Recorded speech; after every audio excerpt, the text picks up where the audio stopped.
Today's share is a little bit of a break from our study of the text of Sefer Yehoshua. Up until now, we've kind of been walking through the text, and we reached a conversation about this Malach, the Sar Tzva Hashem, that encounters Yehoshua. Yehoshua engages him in a conversation, and the way we've understood the role of this Malach is that he introduces himself as Sar Tzva Hashem, the ministering angel of God's army, so to speak. That he's come now, and the way we interpreted this last week, is that he's come now for the battle of Yericho because he's going to give Yehoshua the battle plans, the beginning of chapter 6, the battle plans for how to take down the walls of Yericho. That will be done miraculously. That will be done by God's army, so to speak. Therefore, we have the Sar Tzva Hashem, and the messaging being this first initial battle of Yericho will happen in this almost kind of miraculous fashion like Mamar HaSinai.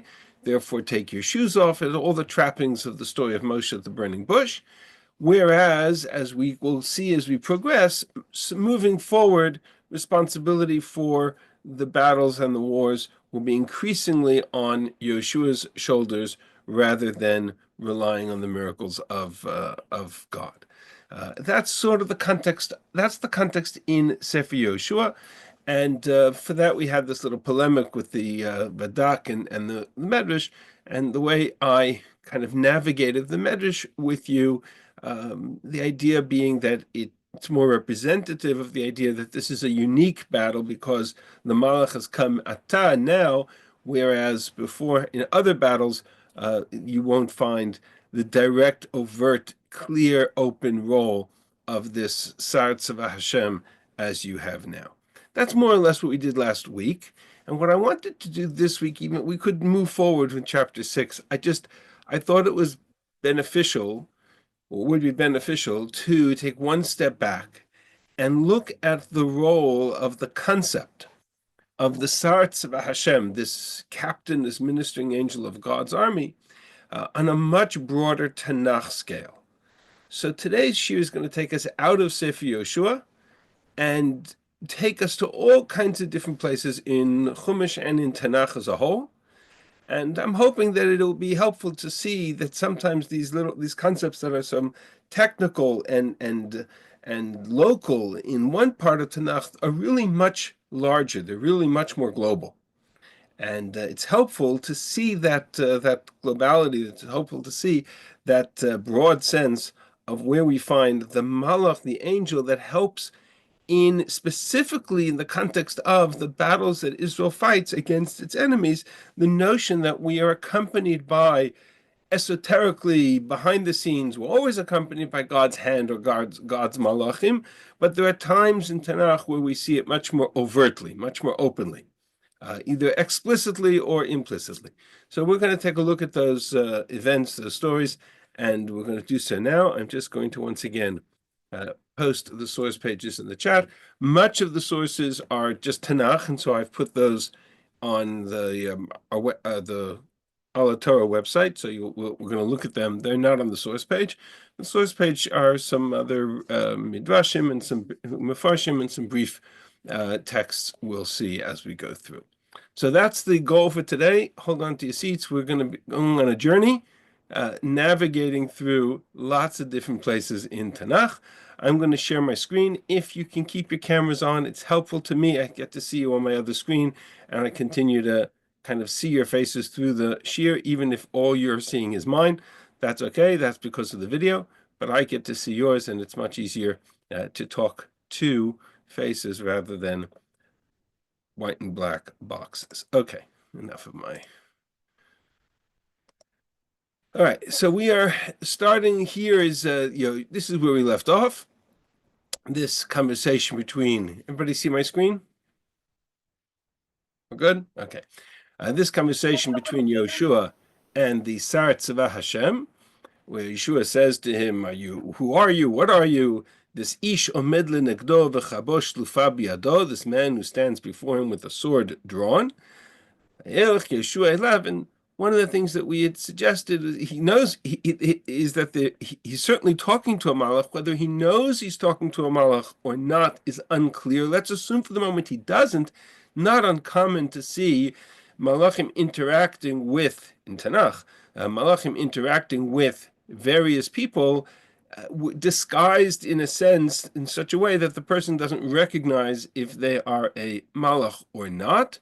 We'll see that as we move forward.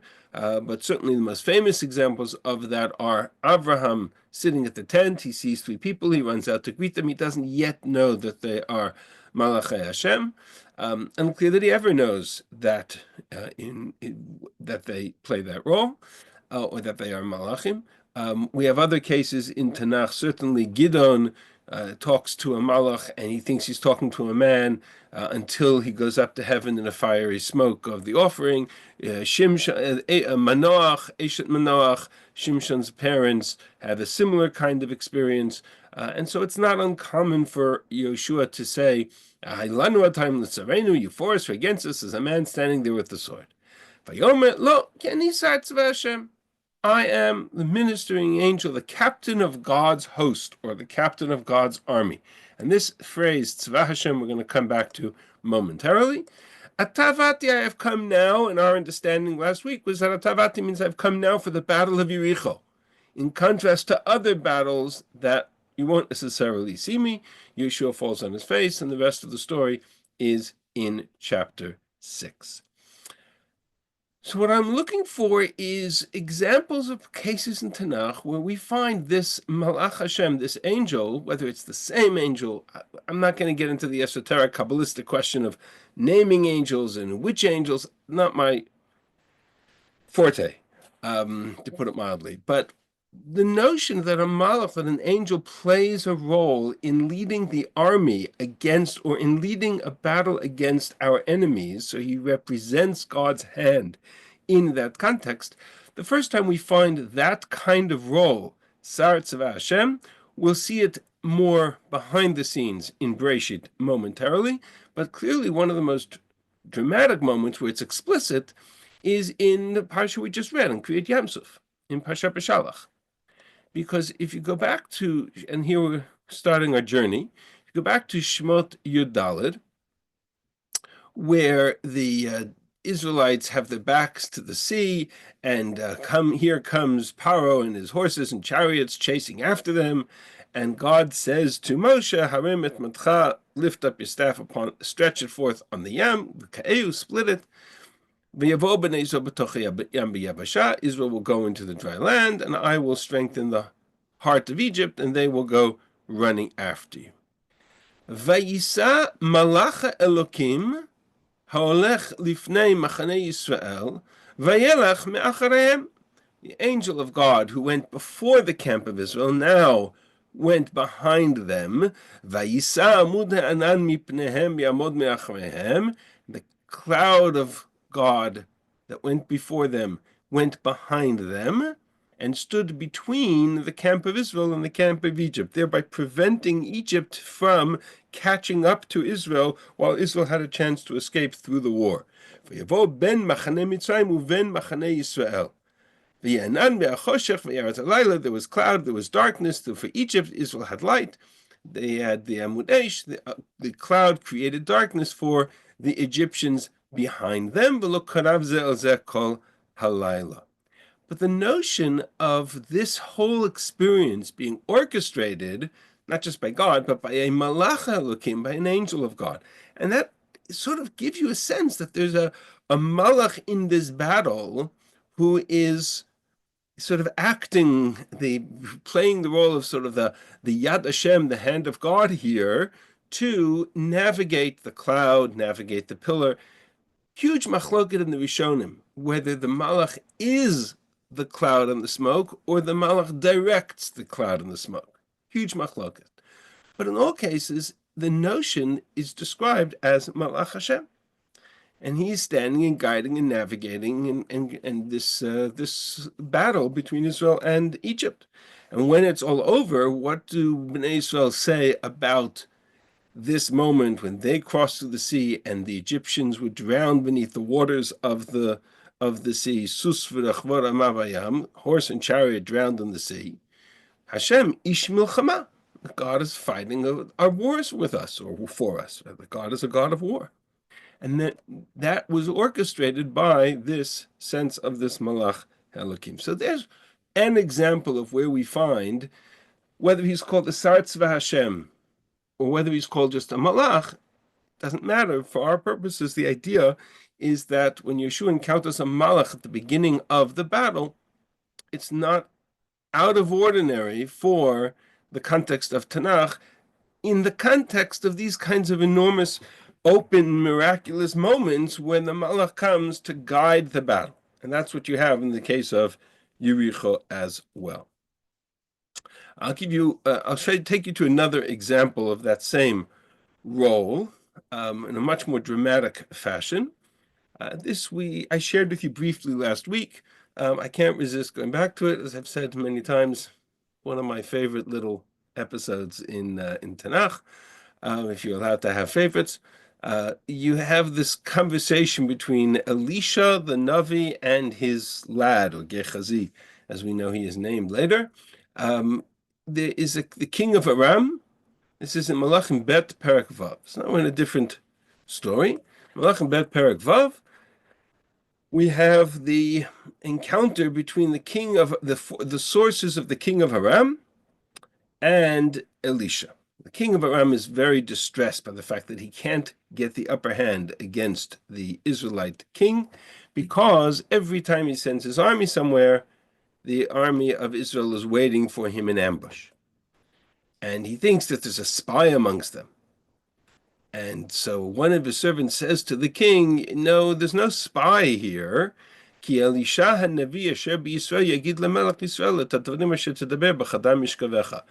spy. There might be a spy satellite in the biblical sense of it, meaning they have a Navi, and the Navi can tell the king what you whisper in your bedchamber, and that is how they are able to outmaneuver you. So the king of Aram says, great, simple solution. Take out the source of information. Take out the spy. Go find him and tell me where he is, and I will.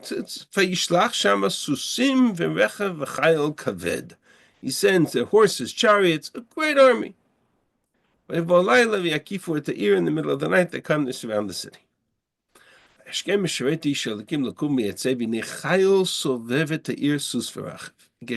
I'm reading this one quickly because we looked at it last week. I just want to put it into the context.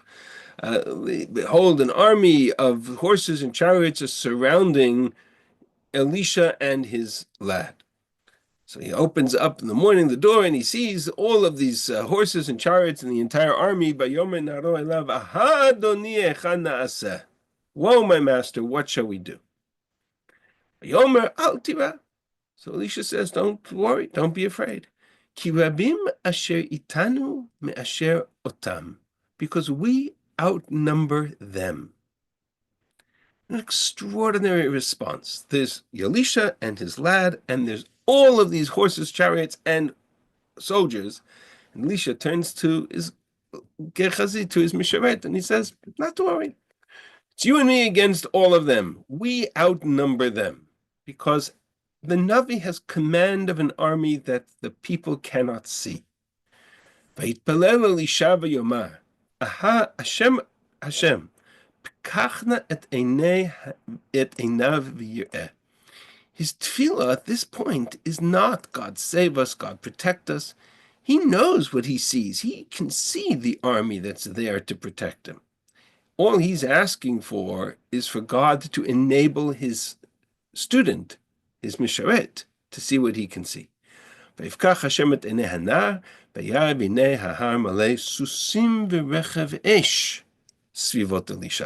same horses and chariots of fire that Elisha's master, went up to heaven in, Elisha now sees and his lad sees, as an entire army of malachim at his command. Vayerdu elav, they came down to him. Vayitpalel Elisha Hashem b'yomar. Okay, and now the battle begins. And this battle doesn't happen like any other battle. Na et hagoy hazeh b'sanverim. First thing he says is, God, smite them with blindness, so they cannot see. Vayakem b'sanverim kedvar Elisha. He smote them with blindness, according to Elisha. What role do the malachim play here? That's exactly their role. Their role is to be that extension of the hand of God in this context, and they are the ones who blind the servants of the army of Aram. Elisha then engages with them, and he says, you're in the wrong place. I'll take you to where you need to be. And he leads them to the center of the fortress of the king of Israel and traps them there. That's a part of the story we'll read B'ezrat Hashem in a couple of weeks' time. So again, you see the role of this, in this case described as sus v'rechav esh, horse and chariot of fire, which is again a description of the malachim, the srafim, the malach ha'esheret, which are described in fire. Moshe sees the malach in a fire at the burning bush.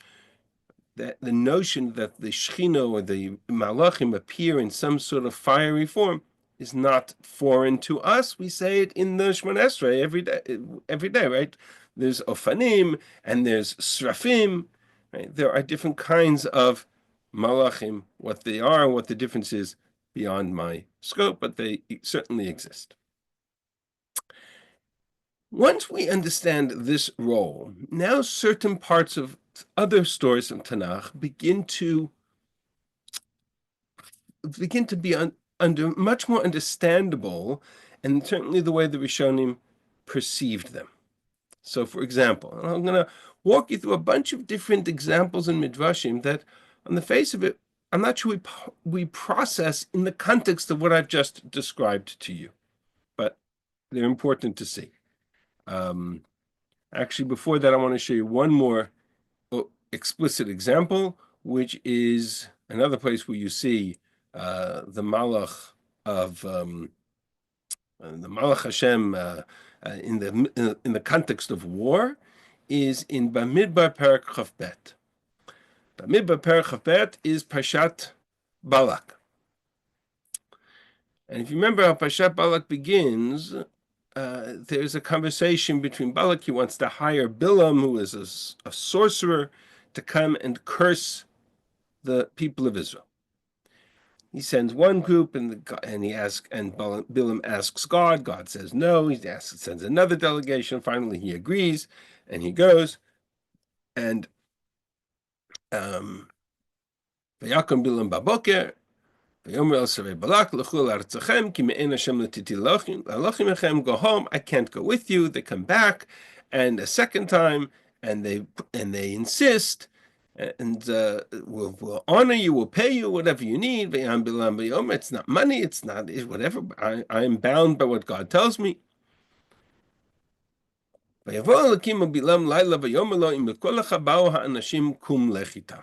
If they've come to you and they've come to ask you to join them, if you want, go with them. But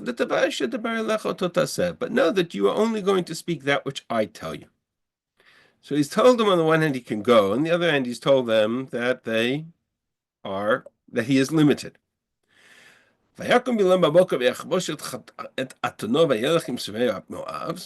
gets up in the morning and he saddles his donkey and he goes with the princes of Moab. It's a fascinating. Mefarshim are fascinated by this phrase, by this pasuk. On the one hand, God says go, on the other hand, the moment he agrees to go, God is angry that he goes, because it was like saying, if you really want to go, but you're not going to be able to curse them, so it's all in the intent. So what happens? And here's where the story begins. Vayityasev malach Hashem b'derech l'satan lo. God sends a malach Hashem, an angel, to be an adversary, to stand in their way. Bilam rochev al atonosh in the Ravimo. He's standing, he's riding on his donkey, and there's this malach Hashem. Vatere ha'aton et malach Hashem. The donkey saw the angel, kind of very insulting to Bilam, that Bilam can't see the donkey, but the angel can. But I'm much more interested in the description of the angel. Nitzav baderech, this malach is standing in the way, v'charbo shlufa biyado, with his sword drawn in his hand. Sound familiar? Right?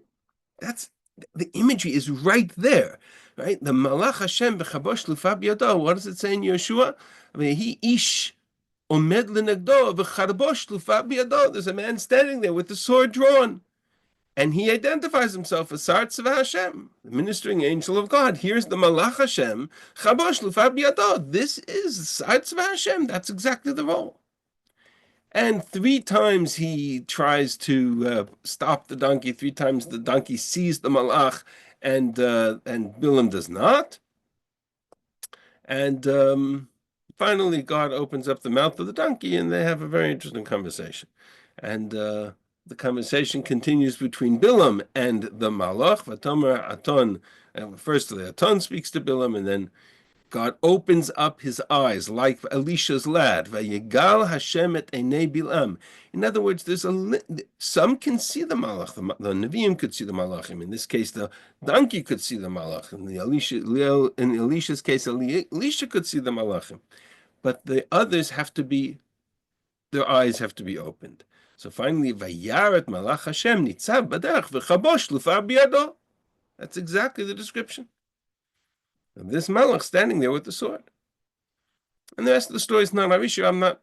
This is not to analyze Parsha Balak, but to understand the role, the moment we see that this malach is coming, and he's coming to defend Israel. Clearly, what role is the cherev in this story? Bilam is hired by Balak to come and curse Israel. Here is the malach standing in his way. What role is the sword there? Not to protect Israel against the enemies. In this case, the enemy is Balak and Bilam. So that is the role of the Sar Tzva Hashem, to fight our battles, to protect us. In this case, we didn't even know that he was there. But that is the role of the Sar Tzva Hashem.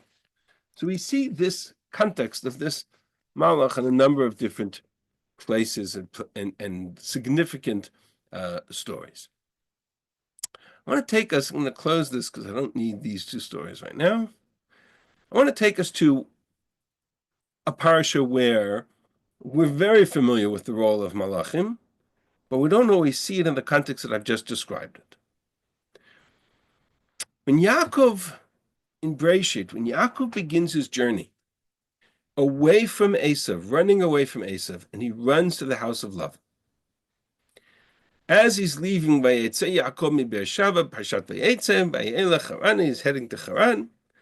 Vayivga b'makom, he comes to a particular place, he goes to sleep there, he takes the stones. We all know the story backwards and forwards and all the midrashim therein. Vayachalom, he has a dream. V'hinei sulam mutzav arza v'rasho magia shemayma v'hinei malachei Elokim olim b'yordim bo. He sees a ladder going up to heaven and all the angels going up and coming down. V'Hashem nitzav alav, and God standing over him. And there's all promise that I will guard you, I'll protect you, I'll bring you back to the land, etc. as it unfolds. Who are these malachei Elokim olim b'yordim? So we're familiar with the story. I'm not going. This part is not a chiddush. Right? This part is not a chiddush. I'm going to share with you what you already know, which is Rashi's comment that the angels here play a particular role, which is to accompany Yaakov on his journey. Says Rashi, Olim v'yordim, Olim tchila. First they're going up, and then they're coming down. Normally you would go down, go up, right? What's the chiddush that they're olim and then yordim?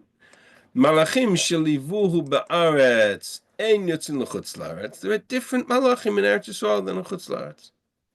And so in Eretz Yisrael, in the land of Israel, he had one set of angels with him.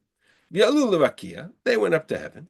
V'yardu malachei chutz la'aretz l'avato, and malachim from chutz la'aretz came to escort him. That's the medrash. That's what Rashi quotes. And it's very nice and it's very kind of pedantic, angels going up and down. But what do the angels represent? Why is this part of the story? Why does Yaakov have angels coming with him? And why are there different angels in Eretz Yisrael than there are in Chutz La'aretz? And the answer to that is clearly, I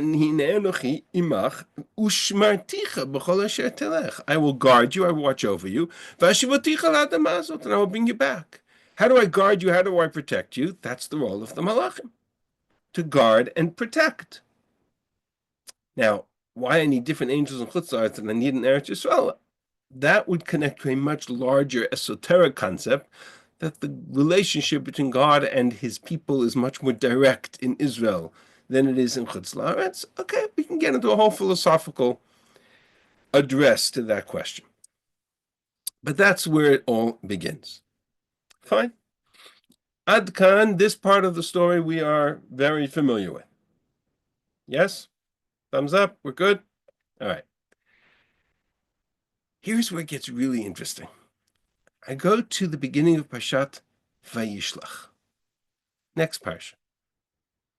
So we're going to move forward. We're going to go to Perek. House of Lavan, House of Lavan, House of Lavan runs away from the House of Lavan, and he says goodbye to Lavan, goes on his way, and we get to the beginning of Parshat Vayishlach.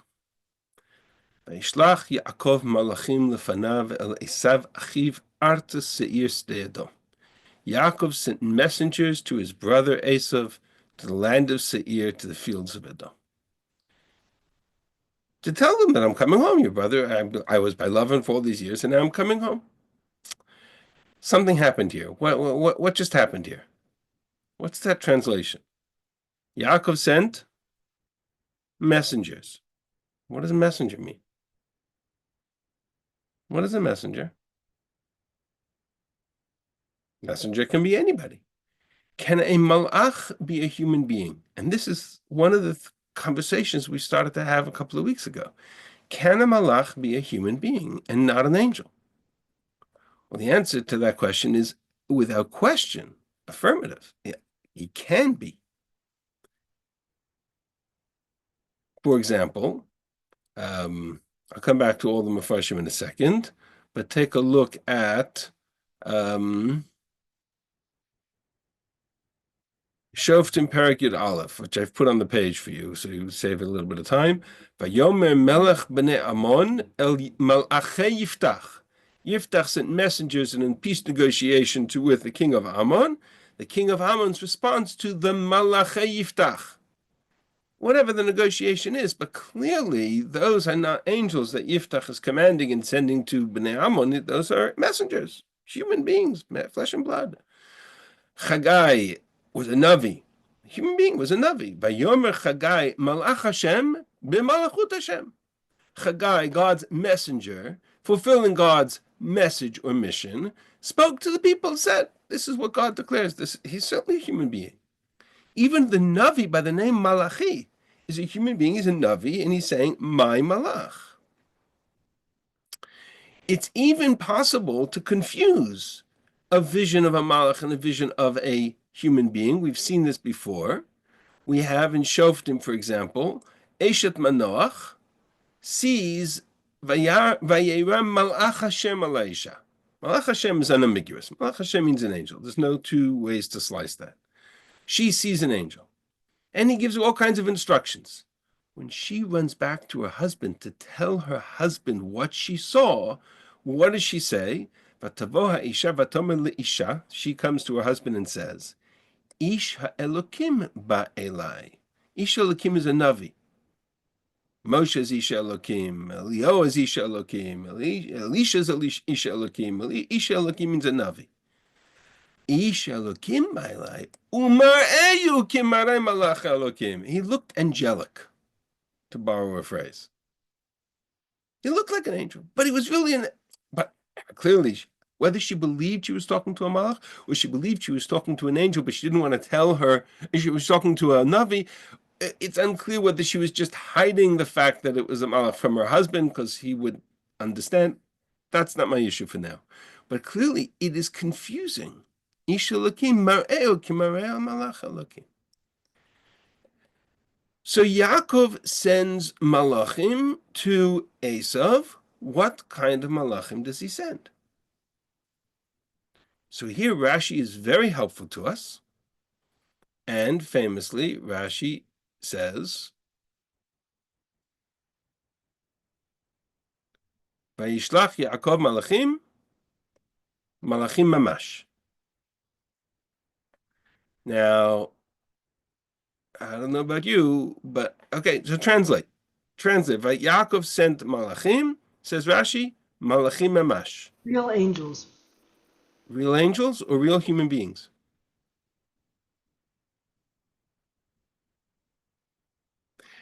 We're so used to translating this Rashi as real angels that we don't stop to think for a second. Wait a second. Malachim mamash could mean real human beings. A malach as an angel is a malach Hashem, is a borrowed term. The word malach means messenger. Hence, Rav Hirsch has a whole analysis of the concept of Ilchot Shabbat, where he says the laws of Shabbat are based on malachot Shabbat, because malacha is a act which demonstrates one's will on the world of nature. So does malachim mamash mean real angels, or does malachim mamash mean real human beings? Good question, right? So the answer is it means real angels, but I have to prove that to you. Because by and of itself, I have no proof. So I'll give you two proofs that that's what Rashi's intention is. First is the source that Rashi quotes. Rashi, unfortunately for us, never quoted his own sources. But there are enough critical editions of Rashi on Chumash that added the sources of the Midrashim that Rashi's built on, and so we have it. We know exactly what the source is. Here is Rashi's comment of Malachi Elokim.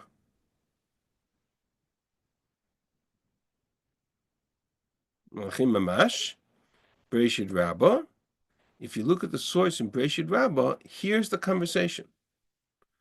Malachim, first opinion, Elu Shluchei Basar Vadam. These are human being messengers, not angels. V'Rabbanan Amrei Malachim Mamash. But the Rabbanan said, no, they're real angels. So here you see the language that Rashi is taking. The language, Malachim Mamash, was quoted in contrast to Basar Vadam, these are real angels. So once you see the source, then you understand that the translation is correct. But it could be understood as real people. And there's nothing compelling the text to be referring to angels per se, right? So why does Rashi insist here that Yaakov sends angels to Esav? So the answer to that question is evident when you look at text in context. I don't know if we've ever talked about the difference between Pshat and Drash, but the easiest way for me to explain the difference between something which is Pshat versus something which is more Midrashic tends to add information to the text, is that I call it text in context. This is the beginning of Pashat Vayishlach. Yaakov sends Malachim to his brother, says Rashi, Malachim Mamash, and we now know where he gets it from. Clearly he's referring to angels. Why? Because Rashi understood that this text is not in a vacuum. We need to go back 3 psukim. And at the end of Pashat Vayetze, remember, the beginning of Pashat Vayetze, Yaakov is... Actually, you know what? Let me do it this way.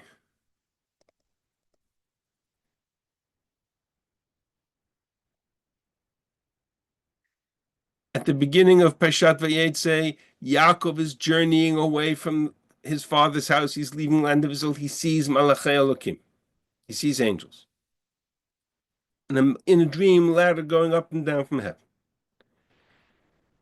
Yaakov, on his way back from the house of Lavan, encounters, before he sends Malachim on their way, Vayesh, he encounters Lavan. He has a whole conversation with Lavan, whole story. You know the story, right? The Trafim and everything else that goes on.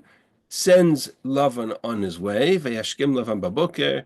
Lavan got up in the morning. He kissed his sons and his daughters. Vayenashek Lavan avliv notav. He blessed them.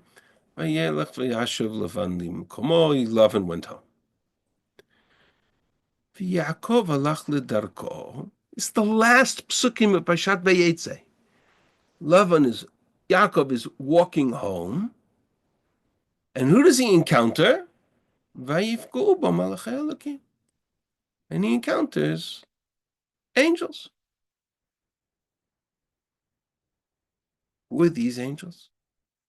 The opening psukim of Parshat Vayetze has malachim. The closing psukim of Parshat Vayetze has angels. Who are these angels? Vayomer Yaakov kasher ra'am. When Yaakov saw them, what did he say? Machane Elokim zeh. This is the camp of God. In Tanakh, and this is consistent. You can test me, you can challenge me, consistent. The word machaneh has one context only. It's not a summer camp, it's not a sleepaway camp, it's not a day camp. The word machaneh is a military camp. In every context, it's an encampment of soldiers. When Yaakov says this is a machaneh Elokim, what is he referring to? Camp of angels. Because they're there to protect him.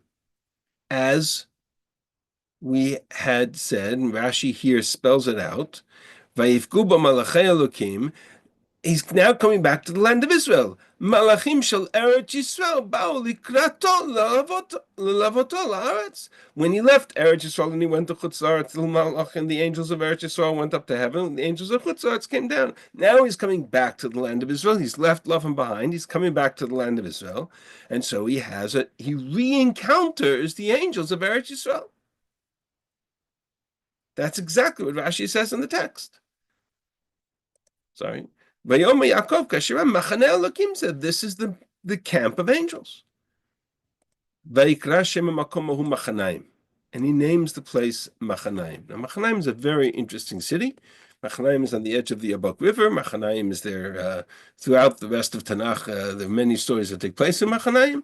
But Machanaim means what? Translate Machanaim. Two camps. Two camps. Two camps. He sees the angels, and he sees the angels of God, and he calls it two camps. What are the two camps? So again, Rashi says, what are the two camps? Says Rashi, two camps. Shte machanot. Shel chutz la'aretz, sheba'u imo ad kan, v'shel eretz Yisrael, sheba'u likvato. I have the camp of angels who accompanied me thus far from Chutz La'aretz, and I have the camp of the angels who are accompanying me back to the land of Israel. So I have two groups of malachim. I have two camps. Okay. Is there another possibility of interpreting that text? He sees a camp of angels, and he calls it, he sees a camp of malachim, and he calls it two camps, Machanaim. Or the double camp. Remember that Machanaim, every term that is plural in pairs ends with this ayim ending. Ayin is an eye, einayim are two eyes. Ozen is an ear, oznayim is two ears. Machaneh is a camp, Machanaim is two camps. So who could the two camps be? Could be that it's the two camps of angels, says Rashi. It's also possible there's another interpretation, namely, you should look at the Radak, Machanaim, shte machanot, Machaneh Malachim, Machaneh Yaakov. Camp of angels of God and the camp of Yaakov. Yaakov comes back with two armies. His army, and he's going to war. He's preparing for war. We know he's preparing for war. That's the whole beginning of Parshat Vayishlach, is that he sends a messenger and he prepares for battle, and he has an army. Esav's coming out with 400 men. He's coming out with an army. So Yaakov prepares his own army. Says the Radak, he has two armies. He has the army of Malachim, and he has the army of Yaakov. The Rivash, Rav Yosef B'chor Shor, one of the Rishonim, Balei Tosfot, says the same thing. Two camps, Machanahu, his camp, Malachim, and the camp of Malachim. Because that's exactly the context of this moment where he's encountering two camps. And so Yaakov sends Malachim, says Rashi, consistent. That's why I have a machloket in the Medrash. From which camp did he pick when he sent his messengers to Esav? Rashi, who sees the Machanaim as a double camp of angels, says the next verse says he sent of that camp, he sent the Malach to Esav. Rashi says, therefore, Malachim Mamish. It's possible that the two camps means I have an Israelite camp, I have a human being camp, and I have an angel camp of armies, Sartz Vashem. And therefore Yaakov sent of either camp. I have a machloket of the Medrash, whether Asar Adam or whether it's Malachim Mamish, because I have two camps. So everything around this story revolves around the same theme of what is the concept of the role of this angel or group of angels who are there to watch over them, to protect him. This isn't just arbitrary hashgacha. We're going to protect you and hopefully you'll do well. And this is a war. This is a real battle. He was going to war against Esav, and therefore he needed angels who were going to come and fight with him. Like Elisha, who has a rechav suseish, horses and chariots of fire. That's what Yaakov commanded. The Avot and the Neviim commanded armies of Malach. And that's exactly the story, from beginning to end. All right, there's a postscript to this story. I'll come back to it if we have time. But now I want to just introduce us to a couple of other moments where this notion or this idea plays a significant role and possibly gives us new insight to terms or ideas that we have seen many times. One of the names of God that is ubiquitous in Tanakh is the name Hashem Tzvaot. You've heard it, you say it in Tefillah, you say it in Tehillim all the time, you say it in many places. It appears several hundred places in all of Tanakh, Hashem Tzvaot. What does it mean?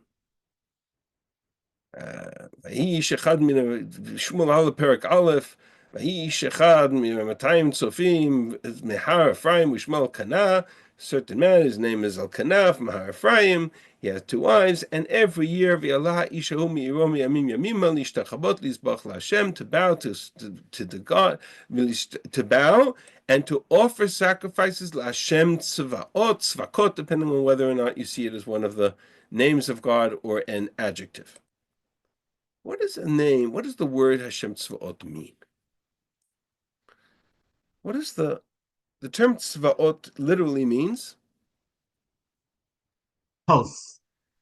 Hosts, or that's a very fancy name for Armies. Right? That's exactly what the angel said to Yehoshua. Ani sar tzva Hashem. I'm the angel of God's army. Hashem tzvaot. God has, now the only problem is tzvaot is plural. So what are the two armies that God commands? What is tzvaot? What are the two armies? And that's more complicated. So some suggest that it means the way we've described Malachi Ashares, who serve God's application and the divine providence and control of the world, and on the other is Tzva Hashemayim. What's Tzva Hashemayim?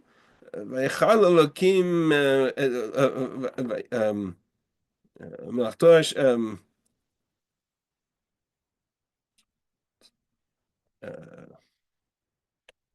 sorry.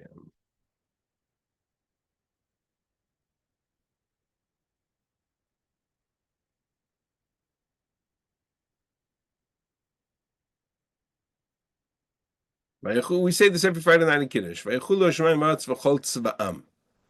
God completed the creation of the heaven and the earth and all of its tzva'am. What are the tzva shemayim?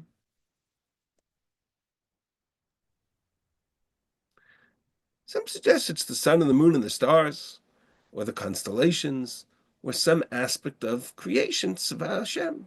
Vayechulu Hashemayim v'chol tzva'am. And in that context, they explain Hashem Tzvaot, God has Malachim is one army, and the world as created is another. Fine. However, that is more complicated, because if that was the case, we've seen the creation of the world in Bereshit Perek Aleph, and we've seen the Malachim who play the role of Tzva Hashem throughout Bereshit Shmot, right? Bereshit Yaakov, Shmot, Kriyas Yamsuf, Dvarim, here in Yehoshua. The phrase Hashem Tzvaot is unique. In what way? I said it's ubiquitous to Tanakh. 260 times in Tanakh the phrase appears. That's only partially true. It appears 260 times in Tanakh post Shmuel Aleph, Perek Aleph. But you will not find it anywhere in Tanakh prior to Shmuel Aleph, Perek Aleph. Fact. You could search the database. It's used here for the very first time, and it's a mystery why it's used here. But it is it's used here in generic terms for the very first time, but it actually is used for the first time by a human being, the first human being to express God as God of hosts, Hashem Tzvaot, is Chana, in her tefillah here, when she's praying for a child. And they go to every year, and you know the story, right? You know this with if you learned it in Sefer Shmuel, great. If you read it as a Haftarah once every year, that's also fine. Chana has no children; she wants children. Or Pnina has many children. Elkanah is not particularly helpful to her. She goes every year. She refuses to eat. She comes into the temple bitter. There in the temple, in the Mishkan or the tabernacle, are two very, very bad people by the name of Chofni and Pinchas, sons of Eli the high priest. They are immoral people. They are the high priests. They are abusing people. Whole complicated story. B'ezrat Hashem, one day we'll study the beginning of Sefer Shmuel and we'll analyze it at length. But here, in her bitterness, she prays to God, and our entire mode of tefillah is built around this conversation. She prayed to God, she poured out her heart bitterly. She took an oath, and she said, Hashem Tzvaot, God of two armies, God of two hosts. What are the two hosts to be resolved? And then she offers a prayer. If you see the affliction of your maidservant, remember me, judge me, don't forget me, give me children. You give me a child, I will give him back to you. And no razor shall come upon his head. Which is interesting. She asks God for a child, and then she says, if you give me a child, I'll give him right back to you. And which she does. When the moment Shmuel is born, she brings him to the Beit HaMikdash, she hands him to Eli, and she says, this is the child I prayed for, he's yours. So what does she want the child for? Just to give him back? And what is Morala Yaleh Moshe? What is this, a razor shall not come upon his head? She declares him to be a Nazir. Well, the last person who was a Nazir from birth was Shimshon. What is all this? Then she has this whole encounter with Eli. Eli accuses her of being drunk, and she says, no, okay. We're not going to have time to analyze the whole parak, but I'm fascinated by Chazal's observation. To us, the phrase Hashem Tzvaot is so ubiquitous. It appears throughout Tefillah and throughout Tehillim. But to the sensitive ears of Chazal, who knew Tanakh by heart, they picked up right away that this phrase appears for the very first time in the mouth of Chana. And so the Medrash says, and there's a very famous Shmuel Aleph, Perak Aleph, this is what I just read to you, Hashem Tzvaot, says the Gemara in Brachos, Vatido Neder Vatomar Hashem Tzvaot, Amr Belazar, Miyom Shebara Kodesh Baruch Hu Olamo, from the day the world was created, Lo haya Adam shekra'o LaKadosh Baruch Hu Tzvaot ad shebata Chana ukra'atu Tzvaot. The first person to express the notion that God is a God of two hosts was Chana. And then the Medrash picks up on that observation. What's the significance here? In the language of the Medrash, she's complaining that she doesn't have a child. Amar Chana lifnei HaKadosh Baruch Hu. She pours out her heart before God, and she says, Ribono shel olam, yesh tzava lamala, v'yesh tzava lamata.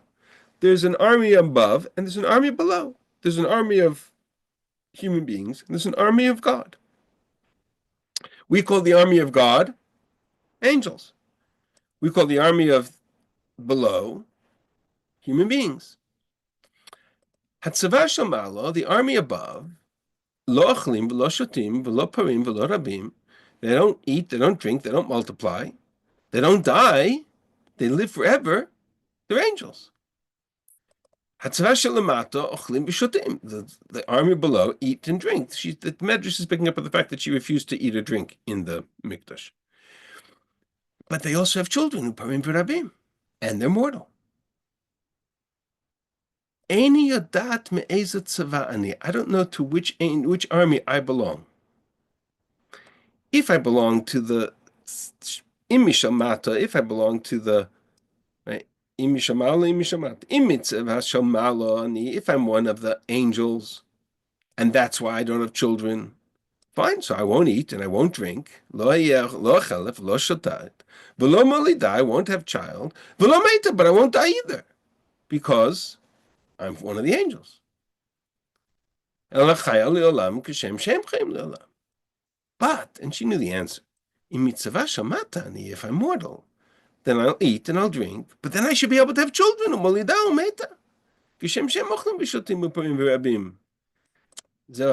So her application of the phrase Hashem Tzvot was a challenge to God. Right? If you won't give me children, then I should be like an angel. If I'm supposed to be mortal, then I'm supposed to have children. Okay, that's her frustration. That's her tefillah.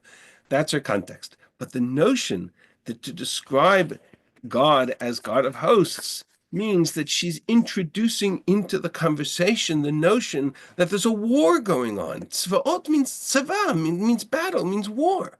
Who's she at war with? Who's she at war with? Who's she at war with? What is this tzva shamayim? Who's she at war with? To describe God as God of hosts means there's a war. And from that point forward, every time the phrase is used, Hashem Tzvaot, it's in the context of some military action, whether with us or for us or against us. For example, Shmuel Aleph Perak Tetvav. In Sefer Shmuel, God comes to Shaul via the Navi, Vayomer Shmuel Shaul.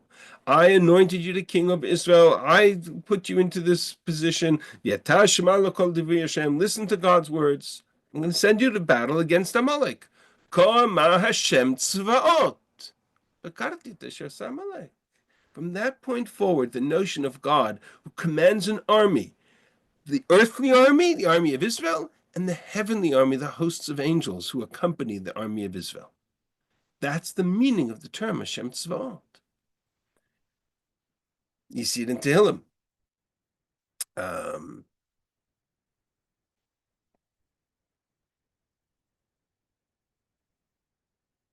You see it in Tehillim. We say we say it Shir Shiyom for Sunday. We say it when we return the Sefer Torah to the Aron during the week. We say it Su'ush Amu Mashechem, open up the gates of the temple. Inasu Pitrei Olam, let God come, God of honor. Mizak Melech HaKavod, Hashem Izuz v'Gibor, describing God as strong, mighty. Hashem Gibor Milchama, God of war. Susha Moshechem Pitrei Olam. Mi Melech HaKavod, Hashem Tzvaot. God of hosts. Hashem Tzvaot is a Hashem Ish Milchama. It's a double war. It's double hosts because it's the army of God and the army of Israel. And God Malachim accompany and fight with and for the people of Israel. That's what Hashem Tzvaot means. So who's she at war with? Okay, don't have time to unpack it all, but I'll give you the shortcut answer. The shortcut answer is that she's not at war with herself, and she's not at war with Penina, and she's not at war with Elkanah.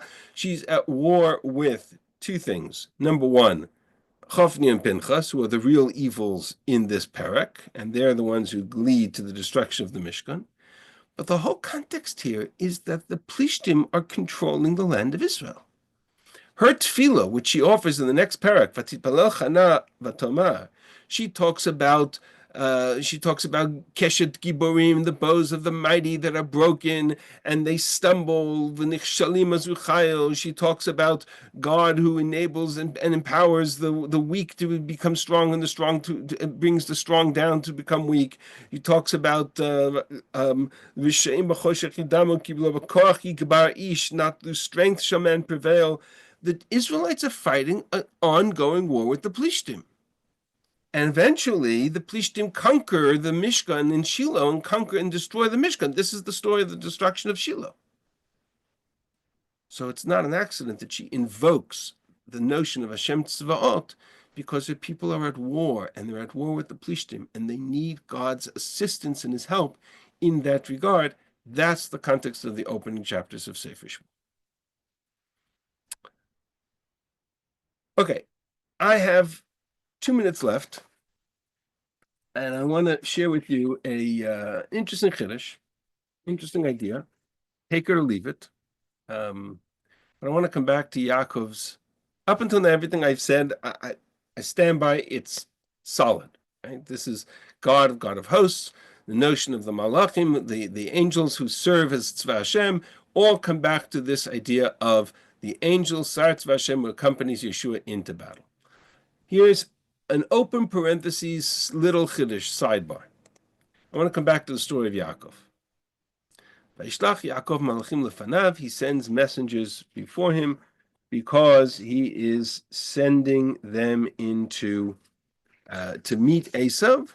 And according to Rashi, they are the same malachim who he just encountered. According to Radak and others, could be human beings, could be not. Commands them saying, so too you should say to Esav, etc. And they come back with the message. Vayashuvu hamalachim. Now again, if they're angels, they're not visibly angels because they are disguised as, I don't think Esav encounters them and thinks that they're malachim. Yeah, they come to Yaakov, Esav, they have this whole conversation. וישובו המלאכים אל יעקב לאמור, באנו אל אחיך אל עשיו וגם מולך לקראתך ויבם אל הקישים. They come back with a message. Esav is coming to meet you with an army of 400 men. What does Yaakov have? He has his wives. He has his children, his grandchildren. His children. He has some servants. What does he have? He has cattle. Vayira Yaakov mod. He's afraid. Vayetzel, he's distressed. Vayachatz et ha'am asher ito ve'et hatzon ve'et ha'bakar ve'et ha'gmalim lishnei machanot. He divides the people with him into two camps, and the sheep and the cattle. And he says, Im yavo Esav aloch menachaneh ha'achat, if the Esav comes on one camp and destroys it, so then the other camp will survive. The other camp will escape. So I heard this observation from Rav Meidan once many years ago. Again, whether it's pshat or not, I don't know. But I share it with you. It's very powerful. Who does he divide into the two camps? One camp is expendable. Whoever the front lines is, they're expendable. The rear guard will escape. So who's in the front and who's in the rear? Which one of his wives is he going to put in the front, and which ones of his wives is he going to put in the back? Which of his children are going to be in the front, and which of his children are going to be in the back? Expendable. Front lines versus rear guard. אם יבוא עשיו על מחנה אחת ויקהו, היה מחנה נשאר לפליטה. And then he has a prayer. He says to God, "Elokei Avraham, Avi Avraham, Elokei Avi Yitzchak, Hashem Omer Laishuv La'atcha Muladcha Be'ativ Emach." God has said to me, "I will come back and I will be with you." Katonti Mikol HaChasidim. I don't deserve all the great wonders and kindnesses that you have bestowed upon me. I crossed the Yarden with a makel, with a staff. And now I'm two camps. Zilpah and Bilhah in the front camp with their 4 children, and Rachel and Leah and their 6 children in the back. What two camps?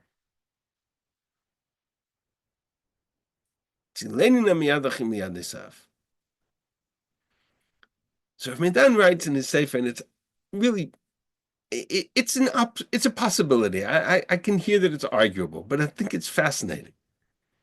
When this story begins, we are told that there are 2 camps. ויאמר יעקב כאשר ראה מחנה אלוקים זה ויקרא שם המקום ההוא מחניים. The double camp. And whereas Rashi understood Machanayim as the Malachim of Chutz La'aretz and Malachim of Eretz Yisrael, that's hard to process because what are the Malachim of Chutz La'aretz doing back in the land of Israel? Says the Radak, says the Rivash, 2 camps means a camp of Yaakov and his family and the camp of angels who are there to accompany him, the Sartz of Hashem who's there to fight for him. So Yaakov divides his camp to meet Esav in 2. Who's in the front camp? The Malachim that he sent to meet Esav in the first place, Malachim Amish. He sends in the first camp, he turns it all into 2 camps, 1 camp of Malachim and 1 camp of his army, of his people, of his family. And he sends the Malachim first. If Esav is able to conquer the camp of Malachim, then he and his family will turn around and leave. And there's no hope. If Esav can overcome the camp of the sides of Hashem, there's no hope for Yaakov. So he'll turn around and run. And so the suggestion that the Shtei Machanot is actually connected to the Machanayim of the end of Parshat Vayishlach. As the Rivash and Radak suggests, it's a camp of Yaakov's army and God's army together. That's the 2 camps to which he divides his people as he encounters Esav on his way back. As he encounters Esav, as Yaakov returns to the land of Israel. Okay, there's more to unpack. I shared with you kind of a cross-section of many instances where the notion of God's malachim, God's angels, come to assist Israel in their battles, some more overtly, like the story in, I'm going to stop sharing, some more overtly, as in the case of the Parsha Bamidbar, where you have the Malach, Parshat Balak, where you have the Malach with the Chabosh Lufa Biyado standing in the way of Balak, or Elisha who commands an army of horses and chariots of fire. Some more subtly in the case of the Malachei Elokim that come to accompany Yaakov on his way back to the land of Israel, or the Malachim that it commands in Machanayim.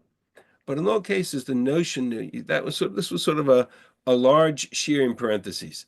It brings us back to the role of this angel who stands before Yericho, and he says to Yehoshua, "Sartz v'Hasheman." We are now introduced to the captain of God's army. And the army of angels, we've seen it in Breshit, we saw it in Bamidbar, we've seen it in Yehoshua, we've seen it in Shmuel, we've seen it in Malachim, we see it throughout, we've seen it in Tehillim. We go into battle, says the Torah, go into battle, God will send his malach in front of us to protect us, to guide us, to help us, if we are deserving. Right? And that appears, we talked about those 2 chapters of Perek Chav Gimel and Perek Lamed Gimel and Shmos, where God says, I will send my malach before you into battle. Right? That is the notion of the Sartz v'Hashem that he sends sends to Yericho. And now what remains to be seen in our study of Sefer Yehoshua, which we'll come back to Bezrat Hashem next week, is what are the battle plans for Yericho and why were they unique? And how did Yehoshua interpret the uniqueness of those battle plans? And that will express itself in the oath that he takes against taking of the cherem, of the oath, taking of any of the spoils of war of Yericho. That is, we saw it in the Malek, correct? Somebody pointed out we saw the role of the Malachim Malek is Hashem Tzvaot by Amalek as well. So there's much to unpack. For now, I will leave it at that, and thank you for listening. That's terrific. Thank you. Thank you very much. Thank you, Rabbi. My pleasure. Thank you. Hashem Ish Milchama is Hashem Tzvaot, isn't it? Hashem, so that's the interpretation. The notion that Hashem Ish Milchama is essentially the same as Hashem Tzvaot, the notion that he operates an army of malachim who come and assist the army of Israel. The phrase Hashem Tzvaot doesn't appear there. It's used for the first time by Chana, but I think it's coined by Chana almost.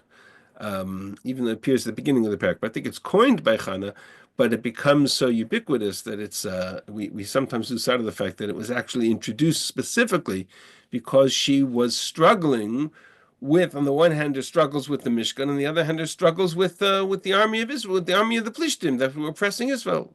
So she says, "Give me a child, and he'll be like Shimshon, and he will address the problem of the Plishtim." Thank you very much indeed. That was fantastic.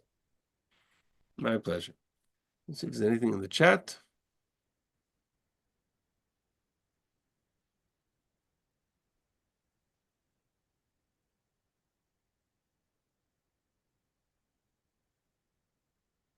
All right. Very good. Thank you very much. My pleasure. My pleasure. Have a wonderful week. We'll see you next week, B'ezrat Hashem.